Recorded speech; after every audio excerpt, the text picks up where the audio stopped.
Hey guys, welcome back to another news breakdown here on AniMango, and we've got some more information that came out for the brand new special entitled Super Sentai Strongest Battle Reunion Special, and this is going to be occurring between the 4 weeks or 1 month when after Lupat ends and before Ryu Soldier begins, to bring in the era after the Heisei era.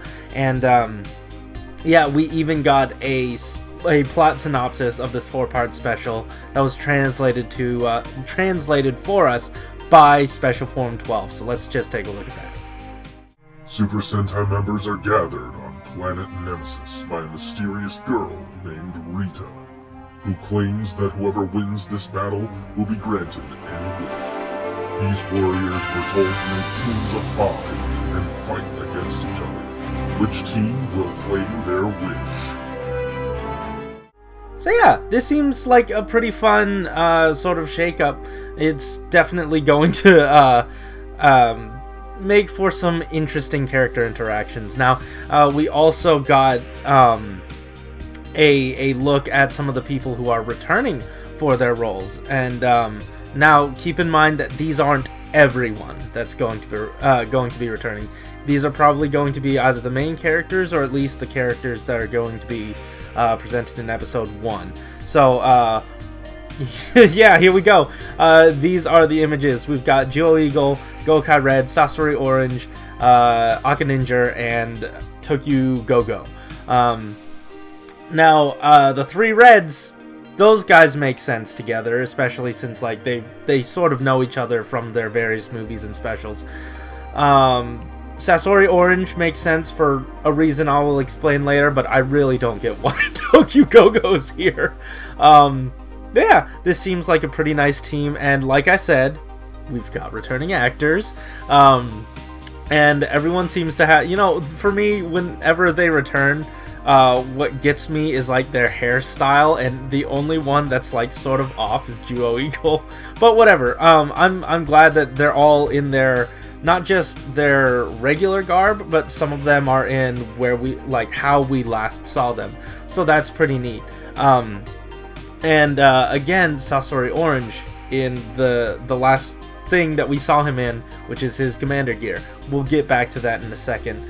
We've got another production image, which is them sort of just hanging out, and we also got our head writer and head director of this 4-part special, and it is Naruhisa Arakawa. I hope I got that name right, but he's been writing for Sentai since Jetman, and I'm pretty sure this dude knows a lot about Sentai because he also wrote a ton of versus movies, and he also wrote Akiba Ranger, which was the big parody and love letter to Super Sentai. So I think this guy really knows his stuff. So I have a feeling he's going to be injecting a lot of that Sentai history into what he writes. But again, we have the director, and a script isn't anything without a good director, and this is where I'm the most excited.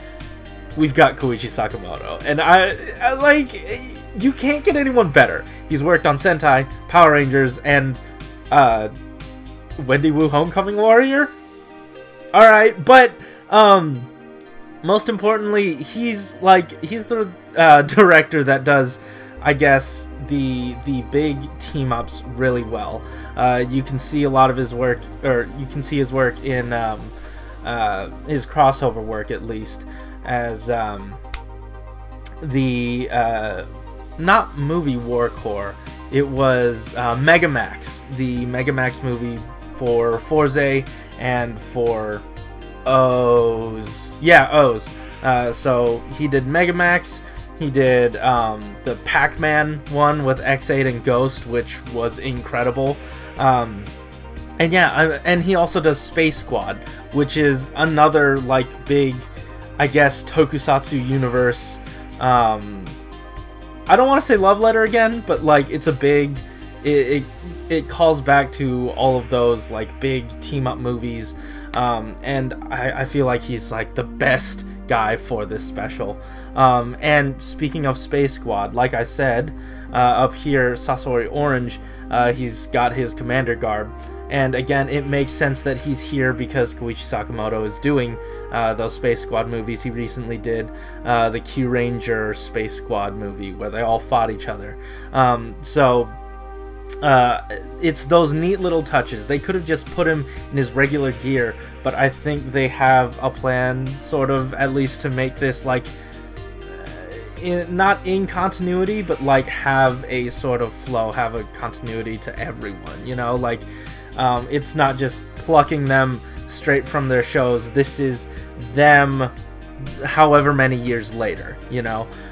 So that's really another thing that excites me. And again, this is the last thing that they've had in production for the Heisei era, so I mean, it's just a really cool way to bring it out. So guys, tell me in the comments down below what you think about this crossover like special thing, and tell me what 5 Super Sentai teams, member teams, you'd put together using everyone from the Heisei era. Now, again, or not again, but they're going to be featuring 160 main heroes. I was wondering why that was 160, but I remember like Showa era was a thing, so it's not your full lineup. I think it's mostly the Heisei era. So guys, again, thanks for watching. Keep it juicy.